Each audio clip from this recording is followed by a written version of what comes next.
కుటుంబాన్ని నాశనం చేసిన దెయ్యమా, పో బయటికి.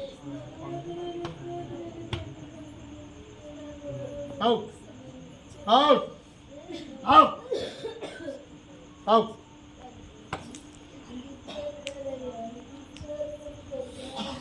దేవుడికి వందనాలండి. నా పేరు వరహాలండి, పెత్తాడిపల్లి అండి. నేను వ్యవసాయం పని చేస్తానండి. వ్యవసాయం పని చేస్తాను. మా ఆవిడ మన చర్చికి వెళ్తుందండి. మా ఆవిడ మేము ఎన్నోసార్లు మా ఆవిడ చర్చికి రావచ్చు కదా ఎన్నోసార్లు అనేదండి. నేను వెళ్ళేవాడిని కాదండి. మామూలుగా ఈ తాగుడికి బాగా వ్యానస్గా అయిపోయి నేను ఎప్పుడు చెప్పినా ఎన్నిసార్లు చెప్పినా సరే వెళ్ళేవాడిని కాదండి.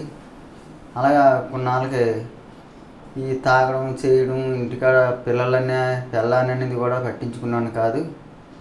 అలా కొన్ని నెలలు అలా జరిగాక ఇంకా సరే నేను బండి మీద ఒక దగ్గరికి ఏదో పని మీద వెళ్తుంటే బండి కుక్ అయిపోయింది. అవతల నాకు కూడా గట్టిగా దెబ్బలు తోలేయండి. మా పక్కనే ఒక పూతంతా ఒక మనిషి ములిపోయింది, గొయ్య కూడా ఉంది, అందులో కూడా వెళ్ళకుండా రోడ్డు మీదే పడిపోయింది. నేను అప్పుడు అనుకున్నాను, ఏంటి మా ఆవిడ దేవుళ్ళలోకి వెళ్తుంది, ఆ దేవుడే నన్ను ఎంతో కాపాడాడు అనుకున్నాను. అయినా సరే మళ్ళీ ఈ దెబ్బలు మారినా సరే మళ్ళీ నేను మానలేకపోయానండి. ఇంకా నావలేదని చర్చికి ఏదేలాగా మా పాస్టర్ గారు గారు కేక ఇస్తే ఇలా అలాగ ఇంకా ప్రార్థనలు ఇవన్నీ చేసి ఇలాగా అలా రక్షణ తీసుకున్నాండి. ఇప్పుడైతే నా పిల్లలేటి శుభ్రంగా అన్యాయంగా ఉంటున్నాము. ఇంకా దేవుళ్ళకి వెళ్ళాక ఇంకా నాకు మాత్రం తేలిగ్గా ఉంటుంది, శుభ్రంగా ఆనందంగా ఉంటుంది. ఇప్పుడైతే కొంత పిల్లలనేటి కొంచెం బాగా చూసుకుంటున్నానండి. పర్లేదు, తేలిగ్గా ఉంటుందండి నాకు. దేవుని నాకు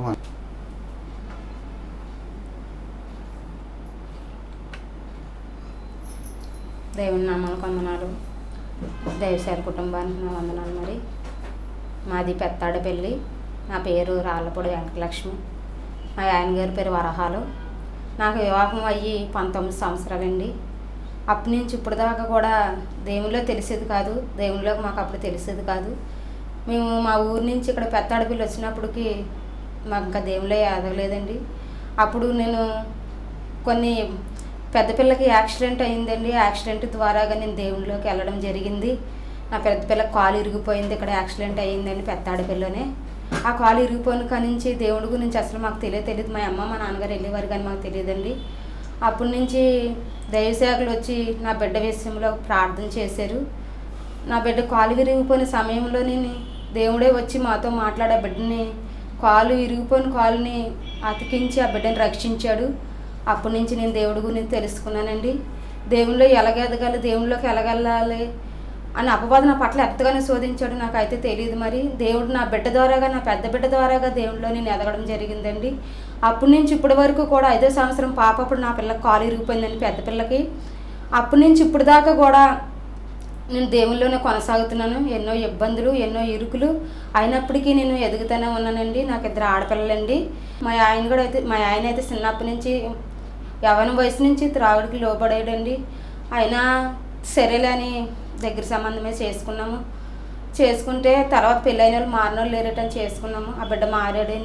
ఆ బిడ్డ వల్ల చాలా సాధనలు వచ్చాయి. ఆ బిడ్డ త్రాగుడికి లోబడిపోయి బాగా వ్యసనానికి లోబడిపోయాడు. అయినా దేవుడిని అడిగేదాన్ని, పాస్టర్ గారి దగ్గరికి వచ్చి ప్రార్థన చేయించేదాన్ని.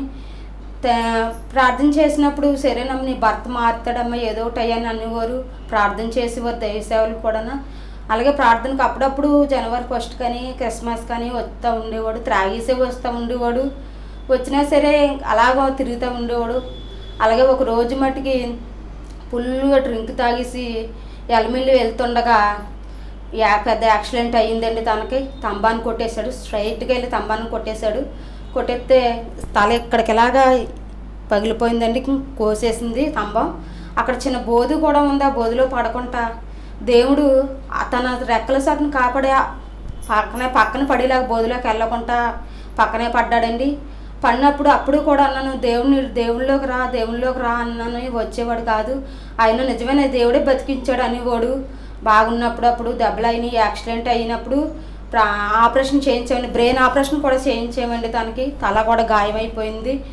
అప్పటి నుంచి కొద్ది రోజులు బాగానే అన్నాడండి. మళ్ళీ త్రాగుడికి లోబడిపోయి మళ్ళీ త్రాగడం మొదలు పెట్టేశాడు. త్రాగుడికి లోబడిపోయాడు. తాగుడు బానిసై తిరిగేవాడు. నన్ను కానీ పిల్లలు కానీ పెట్టించుకునేవాడు కాదు. ఎన్నో అప్పులు చేసేసేవాడు. పనికిరాని వృధా ఖర్చులన్నీ చేసేసేవారు. మా మాట వినేవాడు కాదు. మేమేమన్నా అంతే కొట్టేసేవాడు. అయినా దేవుడికి మొరపెట్టేదాన్ని. వచ్చి దేవుడికి మొరపెట్టినప్పుడు అలాగే కొన్ని దైవ సేవకులు మాట్లాడుతుండగా నాతో మాట్లాడేవాడు. మాట్లాడినప్పుడు నేను మళ్ళీ అప్పటికప్పుడే మనసు కుదురుగా ఉండేది. తర్వాత మళ్ళీ ఇంటికి వెళ్ళాక మళ్ళీ తాగేసి వచ్చి మళ్ళీ గొడవల కింద ఉండేది. అయినా అలాగే దేవుళ్ళో కొనసాగుతుండేదాన్ని నేను.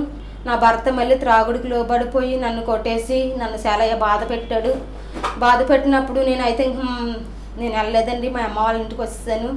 వచ్చేస్తే దైవ సేవకులు ఒకటే మాట అన్నారు, నీ భర్త మారుతాడమ్మా, నువ్వేం కంగారు పడకు, నీ భర్త ఎలాగైనా సరే మారుతాడు, రక్షించబడతారు, నువ్వు కంగారు పడక అన్నారు. అన్నప్పుడు నేనైతే ఇంకా అప్పుడు మా అమ్మ ఇంటికాడే ఉండేదాన్ని అండి.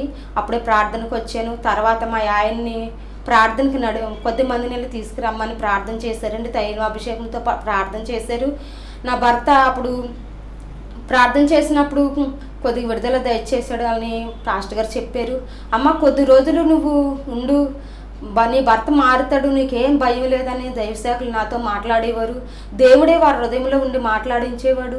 అయినప్పటికీ నేను మళ్ళీ కొద్ది రోజులు ఉన్నాక అలాగ దైవసేవకులే మళ్ళీ నా భర్తతో మాట్లాడి, వరాలు నువ్వు పాపముని విడిచిపెట్టేసి లోకంలో జీవించుకోకుండా దేవుడి కోసం జీవించని దైవసేవకులు ఉండి దేవుడే మాట్లాడేవాడు నా భర్తతోని. నా భర్త అప్పుడు దాకా రక్షించబడలేని నా భర్త, త్రాగుడికి లోబడిపోయిన నా భర్త అదే క్షణం నుంచి ఈ క్షణం వరకు దేవుళ్ళో నడుపుతున్నాడండి. నా భర్త రక్షించబడ్డాడు, పూర్తి మారు మనసు పొందాడు. ఎటువంటి త్రాగుడికి లోపడకుండా నన్ను, నా కుటుంబాన్ని, నా పిల్లల్ని కూడా క్షేమకరంగా చూస్తున్నాడు. ఆయనకి ఏమిచ్చిన ఆయన రుణమైతే నేను తీర్చలేను. దేవుడి సన్నిధిలో గడపడానికి దేవుడే మాకు ఇచ్చిన కృప ఇది. దేవుడు మాకు ఇచ్చిన కృపే. దైవ సేవకుల ద్వారా దేవుడే మాతో మాట్లాడాడు. నా భర్తను రక్షించాడు, నన్ను రక్షించుకున్నాడు. నా బిడ్డలు కూడా దేవుళ్ళలో ఎదుగుతున్నాము. నా కుటుంబం అంతా కూడా కేవలం ఇలా బ్రతికి ఉన్నామంటే దేవుని కృపేనండి. అందరికీ వందనాలు. నా పేరు శాంతి. నాకు ఒక అక్క, మా నాన్న మీ నలుగురం ఉంటాం ఇంట్లో. మా నాన్న బాగా త్రాగేవాడు. చర్చికి రమ్మంటే వచ్చేవాడు కాదు. మా అమ్మ నేను మా అక్క చర్చికి వెళ్ళేవాళ్ళం. ఎప్పుడు రమ్మన్నా సరే రాను అనేవాడు. వస్తాను వెళ్ళండి అనేవాడు కనుక వచ్చేవాడు కాదు. అప్పుడు అలా సాగుతుండగా ఒకరోజు ఫాస్ట్ గారు చర్చికి రామంటే చర్చికి తీసుకొచ్చారు. అప్పుడు ఎడిటింగ్ ప్లే చేశాక కొన్ని రోజులు బాగానే ఉన్నారు. మా నాన్న త్రాగు నుండి పూర్తిగా విడిపించాడు దేవుడు. ఇప్పుడు మా నలుగురం బాగానే ఉంటున్నాం. చర్చికి వెళ్తున్నాము. నలుగురం బాగానే ఉంటున్నాం. మా కుటుంబాన్ని బాగా చూసుకుంటున్నాడు మా నాన్న. ఇంతవరకు మా అమ్మనంటే కొట్టేసేవాడు. ఇంతవరకు మా నాన్న దగ్గరికి వెళ్ళాలంటేనే భయం వేసేసేది. కానీ ఇప్పుడు మా నాన్నతోనే ఉంటున్నాము. మా నాన్న మాతోనే ఉంటున్నాడు, బాగా ఉంటున్నాడు, చర్చికి వస్తున్నాడు.